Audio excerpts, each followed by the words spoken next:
कि जो लाभ सत्संग से होता है ऐसा लाभ किसी उपाय से नहीं होता। श्रीमद् भागवत महापुराण में भी ये बात आई है कि भगवान कृष्ण कहते हैं कि हे उद्धव, न मैं योग से, न सांख्य से, न व्रत से कोई और उपाय नहीं है जिससे मैं उतना वश में हूँ जितना वश से मैं सत्संग से होता हूँ, उतना मुझे वश में करने वाला कोई और साधन नहीं है। तो एक एक कदम चल के जाने से एक एक यज्ञ करने का फल प्राप्त होता है। श्रद्धा प्रेम से बैठते हैं तो ज्ञान योग होता है, सुनते हैं, और भगवान के नाम का कीर्तन करते हैं तो जप यज्ञ होता है। तो ऐसा सत्संग 3 दिन गीता भागवत सत्संग सुनने का सभी को अवसर मिला है।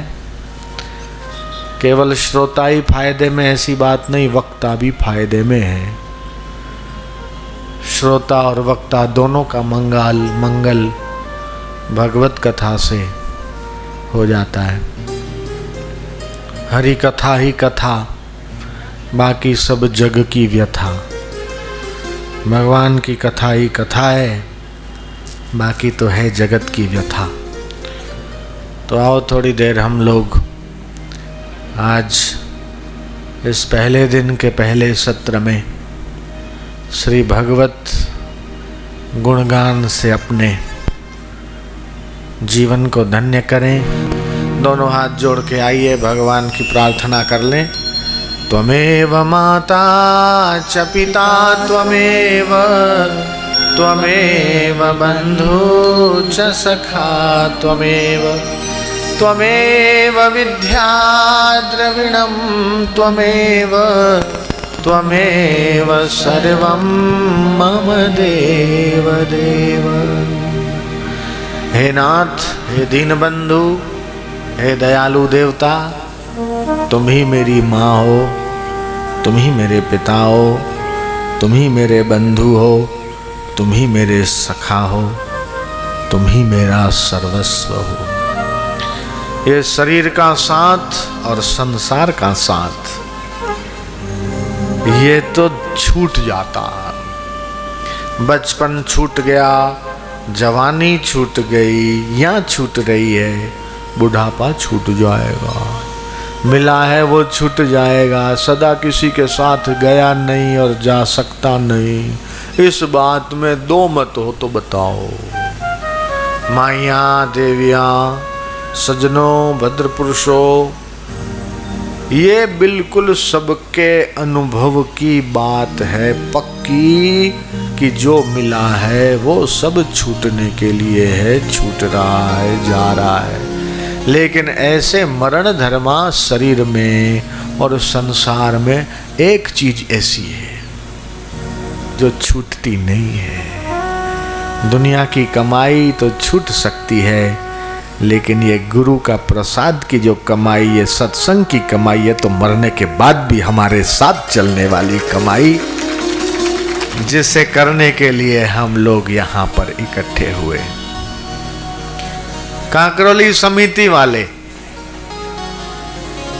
स्वामी जी, काकरोली में सत्संग हो जाए, 2-3 दिन का हो जाए। मैं कहा भाई बाद में करेंगे, ये गुरु पूनम के बाद में करेंगे, जुलाई में करेंगे, अगस्त में करें। बोले नहीं, वो किसान व्यस्त हो जाएंगे और अभी मिल रहा है तो अभी क्यों छोड़ना, आप तो जल्दी दे दो। मैं तो टालने की कोशिश किया, चलो 2 महीने बाद में, 2.5 महीने बाद में, 3 महीने बाद में, लेकिन मैं तो हार गया। और सत्संग लेने में मेरे प्यारे भगवान के दुलारे काकरोली के समिति वाले जीत गए और मेरे को लाके बिठा दिया आपके सामने। देख ले,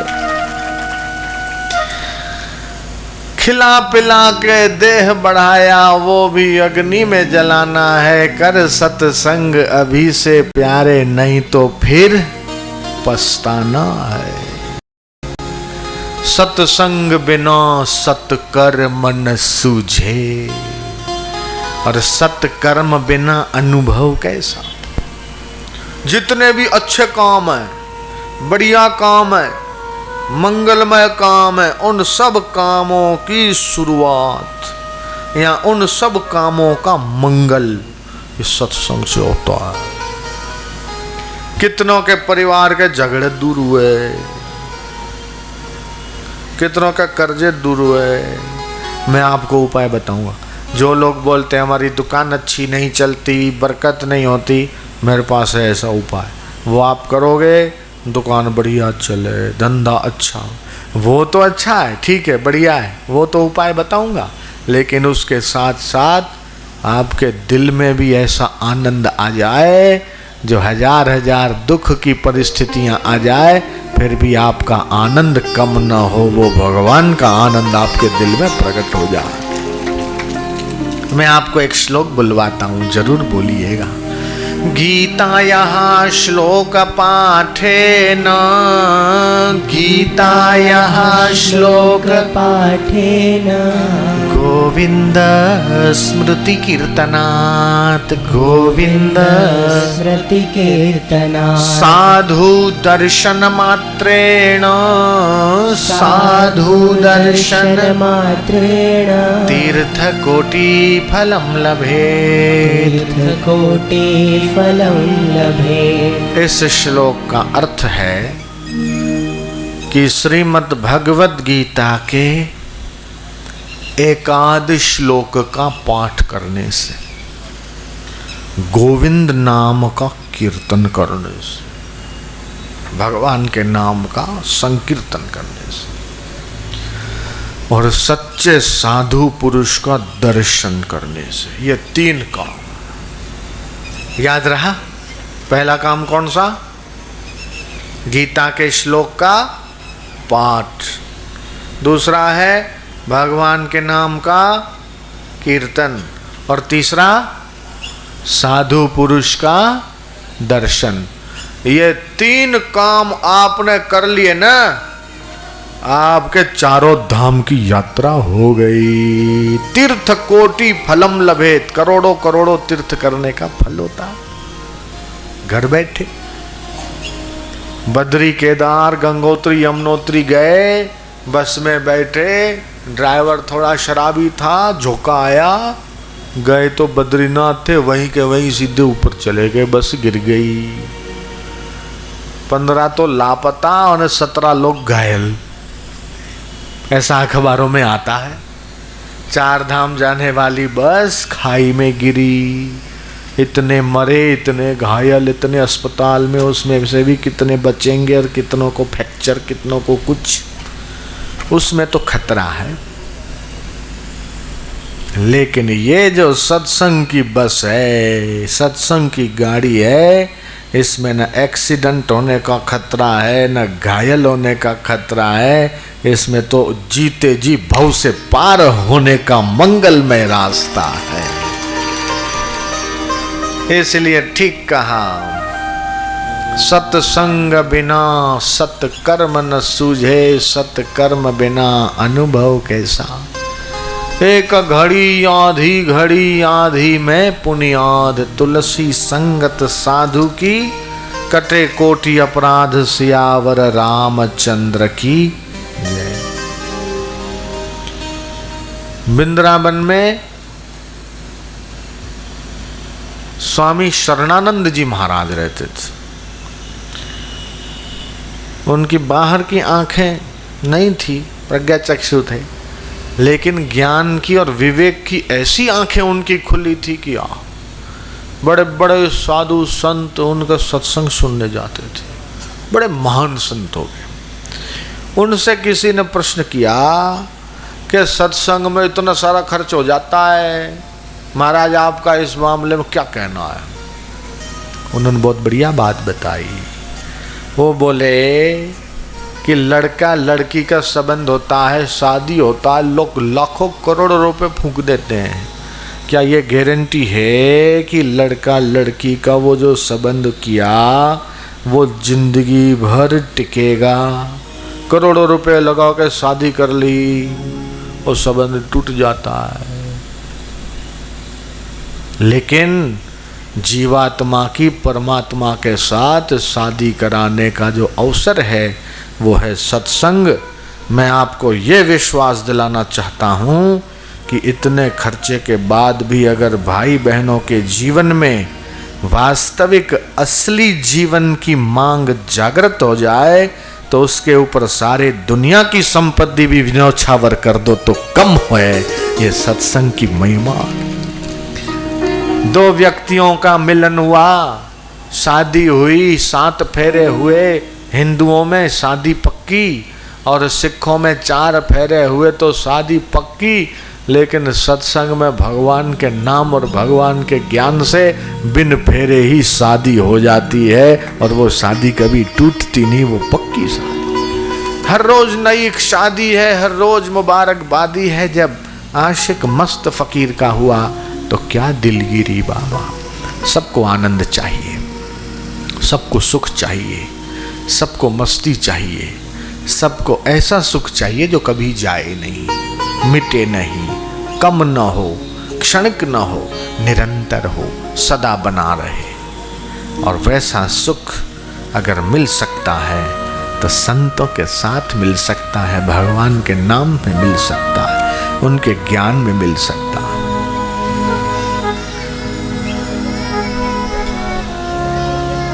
गुजरात में सौराष्ट्र है और सौराष्ट्र में एक गांव है, उस गांव का नाम है मोडवदरी। विक्रम संवत 1958 कार्तिक एकादशी, माँ का नाम धानबाई, पिता का नाम भाया काग। उनके घर कार्तिक एकादशी को एक बच्चा का जन्म हुआ और छठे दिन नाम रखा दूल्हा काग।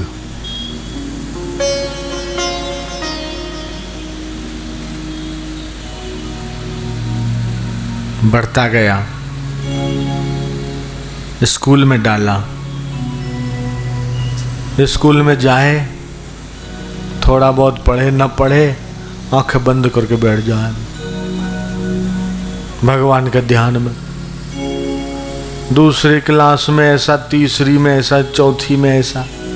जब देखा कि ये तो पढ़ाई में ध्यान कम देता है, जब देखो आंख बंद करके ध्यान में बैठे। बापूजी के जीवन में भी ऐसा आता है, ध्यान में बैठ जाते थे। जब रिसेस का समय होता था, जब दूसरे लोग तो खेलते और बापूजी बैठ जाते ध्यान में। ध्यान से बहुत फायदा होता है। नास्ति ध्यानम समम तीर्थम, ध्यान के समान कोई तीर्थ नहीं। नास्ति ध्यानम समम तपम, इसके समान तप नहीं। एकाग्रता को बढ़ाता है। आगे की बात भी पता चल जाती है, निर्णय शक्ति मजबूत होती है, याद शक्ति बढ़ती है। 2 बार 5 बार पढ़ो, याद रह जाता है। भगवद गीता के 6ठे अध्याय में भगवान श्री कृष्ण ने भी ध्यान योग की महिमा का वर्णन किया। शनै शनै रूपमे ततात्मन्येवं वशम नयेत। धीरे धीरे उस अपने भटकते हुए, बिखरते हुए मन को शांत करो, एकाग्र करो।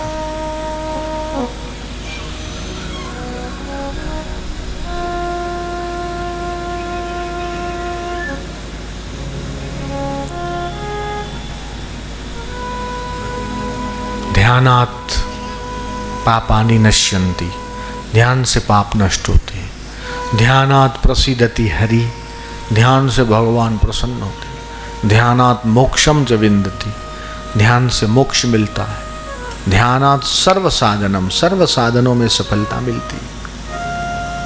तो जिन्होंने ध्यान योग का अभ्यास किया, ऐसे महापुरुषों के सानिध्य में, उनकी दृष्टि से, उनके मार्गदर्शन से जो ध्यान योग का अभ्यास करते हैं वो युक्ति सीखते हैं। जब उनका ध्यान लगता है तो ऐसा आनंद आता है, ऐसा आनंद आता है, घंटा घंटा 2-2 घंटा उठने की इच्छा नहीं होती, अंदर ही अंदर ऐसी मस्ती आती,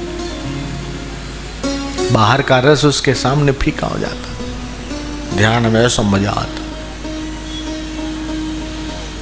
मीराबाई कहती है, पायो मैंने राम रतन धन पायो, खर्चे ना खुटे चोर ना लुटे, दिन दिन बढ़त सवायो, सत की नाव केवटिया सतगुरु कृपा कर अपनायो, मैंने राम रतन धन पायो। ऐसा मैंने धन पाया जो खर्चे तो खुटे नहीं, चोर उसको लुटे नहीं, जितना खर्च करो उतना बढ़े, गुरु की कृपा से, उनकी दृष्टि से, उनके मंत्र से वैसा अंदर का खजाना खुल जाता। 5वीं क्लास में वो दूल्हा काक को निकाल दिया, बोले तू पढ़ता नहीं, इज्जत खराब करता है, स्कूल से हटा के जा, तू तो गाय चराने जा, तेरे लिए वही ठीक है, पढ़ता लिखता है नहीं और फीस भी खराब होती है, पैसे खराब होते हैं, इज्जत और जाए, नापास हो जाए तो जा गाय चरा, तू तो गाय चराने भेज दी। उसको तो और मजा आई, अब गाय भी चर रही है, ध्यान भी कर रहा है, भगवान का नाम भी ले रहा है, दुखी नहीं हुआ।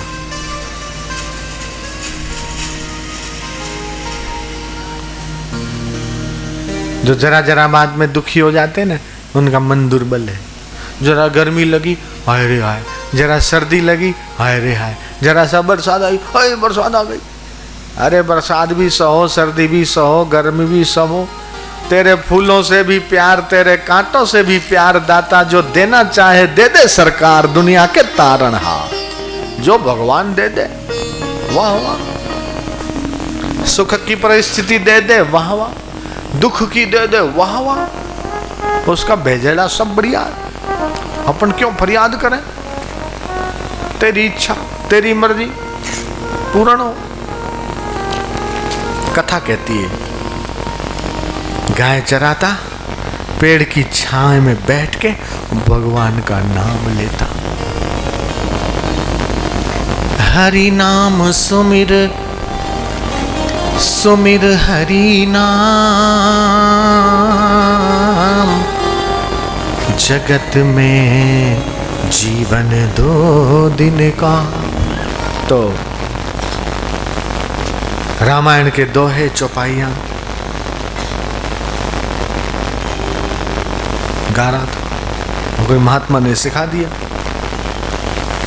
पिता बड़े जागीरदार थे, नाराज हो गए। पौष त्रयोदशी को एक तेजस्वी महात्मा, कविता सीखनी है, साथ चलेगा? अरे बोले साथ चलूंगा तो मारेंगे, भेजा है गाय चराने के लिए और ये सब सीखूंगा तो नाराज हो जाए। तो बोले कोई बढ़िया ग्वाला मिले, वो गाय चराएगा, तब तो पिता छोड़ेंगे। घर गया, साधु का संकल्प कहो, महापुरुष की प्रेरणा कहो, संकल्प कहो, एक ग्वाला अपने आप पिता के घर पे आ, भाया काक के वहां। बोले तुम्हारी गाय मेरे चराऊं तो मेरे को रख लो नौकरी पे। बोले ठीक है, जागीरदार का बेटा गाय चराए शोभा नहीं देता, ठीक है मैं तेरे को नौकरी पे रखता हूँ। ग्वाले को नौकरी पे रखा और बेटा ध्यान भजन में लगा। पिता गुस्से से भर के बोला, हे पड़ोस के गांव में एक महाराज आए हैं, मुक्तानंद, ये सारा दिन जप करता है, भजन करता है, ध्यान करता है आंखें मूंद के, और महाराज को देके आऊंगा, उसको और क्या चाहिए? बोले इससे बढ़िया तो क्या हो सकता। मुक्तानंद जी के पास जाके भाया काग ने अपने बेटा दूल्हा काग को उनके हवाले कर दिया। तो संत का संग, संत की कृपा, उनकी दृष्टि, उनकी नूरानी नज़र उस बच्चे के ऊपर पड़ी, उसकी बुद्धि विलक्षण होती गई, बड़ा कवि बन गया, कवि काग। ऐसे भजन बनाए, ऐसी कविताएं बनाए, ऐसा गाए कि उसके सत्संग में हजारों लोग सुनने आए और फिर झूमने लग जाए। वो बच्चा ऐसा महान संत बन गया। अरे लोहा जब पारस के संपर्क में आता है तो वो सोना बन जाता है, ऐसे ही जो संत के संपर्क में आता है वो भी महान बनने लगता है। उसके भीतर भगवान की भक्ति, भगवान का ज्ञान पनपने लगता है। तो आप अपने बच्चों को, युवक युवतियां भी अपने जीवन में सत्संग को महत्व दो। रुपया मिल गया, गाड़ी मिल गई, बंगला मिल गया, ठीक है, लेकिन इसके साथ साथ भगवान का ज्ञान, गुरु का संग भी होना चाहिए, तभी मुक्ति और कल्याण वास्तविक होता है। मुक्तानंद के हवाले जब वो बेटा काग हुआ तो सत्संग, सेवा, सतशास्त्र, गीता, ये सब कंठस्थ हो। फिर बोला मुझे भुज जाना है, भुज। तो गुरुजी बोलते हैं कि नहीं नहीं, तेरी भुज भी यही है, पाठशाला भी यही है, जहाँ गुरु के चरण हैं वहीं सारे तीर्थ हैं। ध्यान की पाठशाला में बेटा सोहम का पाठ सीख, सेवा की पाठशाला में तत्परता का पाठ सीख, शरीर की पाठशाला में असंगता का पाठ सीख, दुनिया की पाठशाला में कर्तव्य निष्ठा का पाठ सीख, गुरु भक्ति की पाठशाला में जीवन मुक्ति का पाठ सीख, और सत्संग की पाठशाला में जीवन जीने का पाठ सीख। हाथ के पंजे से पंजे को मिलाया, घुटने से घुटने को मिलाया, एक टक देखा और गुरु ने शक्तिपात कर दिया। आंखों पर हाथ फेरा और बोला जा बेटे, सवैया लिख कर ले आ। वही सुप्रसिद्ध कवि बन गए, बड़े महापुरुष बन गए।